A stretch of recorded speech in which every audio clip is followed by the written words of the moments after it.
समाज की मानसिकता पर टिप्पणी।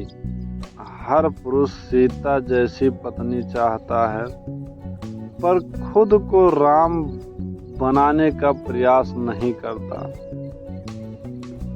गीता में कर्म और स्वधर्म पर आधारित यह शिक्षा, जैसा कर्म होगा वैसा फल और वैसी संगनी। आरो सिंह एक सामान्य मध्यम वर्गीय युवक जो सीता जैसी पत्नी की कल्पना करता है, लेकिन स्वयं स्वभाव में क्रोधी, गैर जिम्मेदार और स्वार्थी है।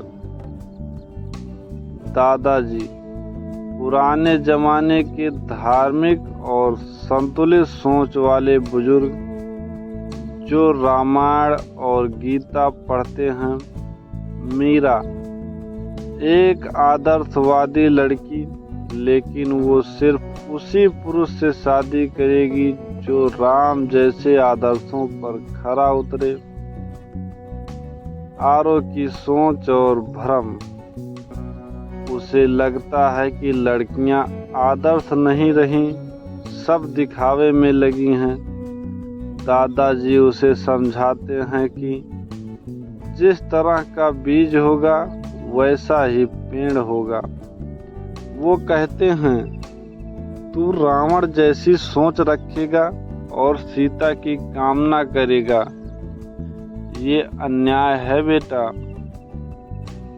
आरो को कुछ झटके लगते हैं। एक लड़की रिश्ता तोड़ देती है क्योंकि उसमें विनम्रता और आदर्श नहीं होते। एक दिन दादाजी उसे रामायण और गीता के श्लोकों से समझाते हैं। यदा यदा हि धर्मस्य ग्लानिर्भवति भारत। यह श्लोक केवल युद्ध के लिए नहीं, आत्मविश्वास के लिए भी है। आरो खुद से सवाल करता है, क्या मैं झूठ नहीं बोलता? क्या मैं अपनी बहनों का सम्मान नहीं करता?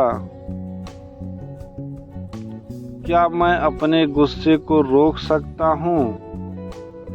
वह शराब, झूठ, क्रोध, आलस्य जैसे दोषों को दूर करने लगता है। सुबह रामचरितमानस पढ़ना, गरीबों की मदद करना, माता पिता की सेवा करना, ये उसकी दिनचर्या बन जाती है। 1 साल बाद वही आरो अब हर किसी के लिए प्रेरणा बन चुका होता है। मीरा जो पहले उसे अस्वीकार कर चुकी थी, अब उसे देखकर प्रभावित होती है। वह कहती हैं, आज तुमने सिद्ध किया कि तुम राम बनने के योग्य हो, और अब कोई भी सीता तुम्हारा साथ देने को तैयार होगी। दादाजी अंत में कहते हैं,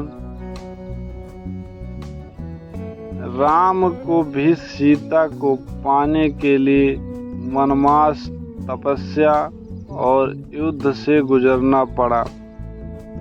तुम्हें भी जीवन की कठिन राहों से गुजरना ही होगा बेटा।